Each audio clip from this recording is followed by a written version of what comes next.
एक रौनक था, जैसा नाम वैसा रूप।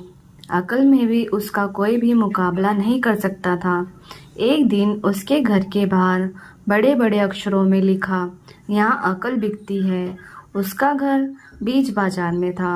हर आने जाने वाले वहां से गुजरते थे तो यह देखकर हंसते और आगे बढ़ जाते। रौनक को विश्वास था कि उसकी दुकान एक दिन जरूर चलेगी। एक दिन एक अमीर महाजन का बेटा वहां से गुजरा। दुकान देखकर उससे रहा नहीं गया।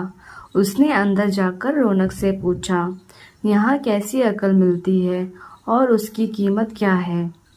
उसने कहा, यह इस बात पर निर्भर करता है कि तुम इस पर कितना पैसा खर्च कर सकते हो। गप्पू ने जेब से 1 रुपया निकाला और पूछा, इस रुपए के बदले कौन सी अकल मिलेगी और कितनी। भाई, 1 रुपए की अकल से तुम 1 लाख रुपया बचा सकते हो। गप्पू ने 1 रुपया दिया। बदले में रौनक ने एक कागज पर लिख कर दिया, जहाँ 2 आदमी लड़ झगड़ रहे हों वहाँ खड़े रहना बेवकूफ़ी है। गप्पू घर पहुंचा और उसने अपने पिता को कागज दिखाया। कंजूस पिता ने कागज पढ़ा तो वह गुस्से से आग बबूला हो।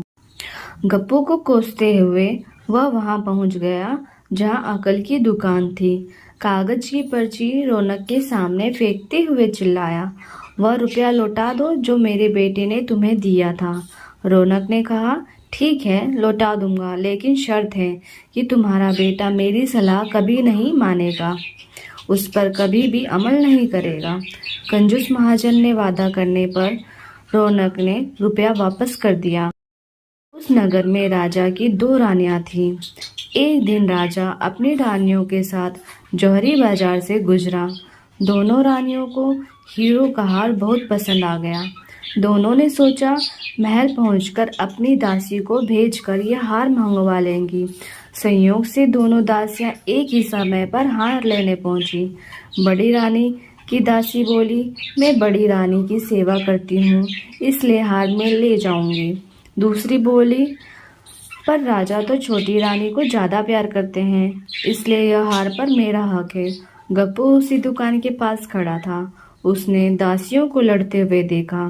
दोनों दासियों ने कहा वे अपनी रानियों से शिकायत करेंगी। जब बिना फैसले के दोनों जा रही थी तभी गप्पू को देखा। वो बोली, यहाँ कुछ हुआ, तुम उसके गवाह रहना। दासियों ने रानी से और रानियों ने राजा से शिकायत की। राजा ने दासियों की खबर ली। दासियों ने कहा, गप्पू से पूछ लो, वह वहीं पर मौजूद था। राजा ने कहा, बुलाओ गप्पू को गवाही के लिए, कल ही झगड़े का निपटारा होगा। इधर गप्पू हैरान, पिता परेशान। आखिर दोनों पहुंचे अकल की दुकान। माफ़ी मांगी और मदद भी। रौनक ने कहा, मदद तो कर दूंगा, पर अब जो मैं अकल दूंगा उसकी कीमत 5,000 रुपये। मरता क्या नहीं करता। कंजूस पिता के कुड़ते हुए दिए 5,000 रुपये। रौनक ने अकल दी कि गवाही के समय गप्पू पागलपन का नाटक करे और दासियों के विरुद्ध कुछ न कहे। अगले दिन गप्पू दरबार में पहुंचा और पागलों जैसी हरकतें करने लगा। राजा ने उसे वापस भेज दिया और कहा, पागल की गवाही पर कोई भी भरोसा नहीं कर सकते। गवाही के अभाव में राजा ने आदेश दिया, दोनों रानी अपनी दासियों को सजा दे, क्योंकि यह पता लगाना बहुत ही मुश्किल है कि झगड़ा किसने शुरू किया। बड़ी रानी तो बड़ी खुश हुई, छोटी को बहुत गुस्सा आया।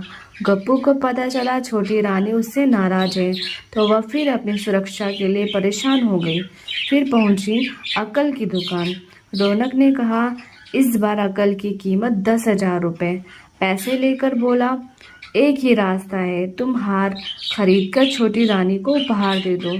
गप्पू सकते में आ गया। बोला, अरे ये कैसा हो सकता है, उसकी कीमत तो 1 लाख रुपए है।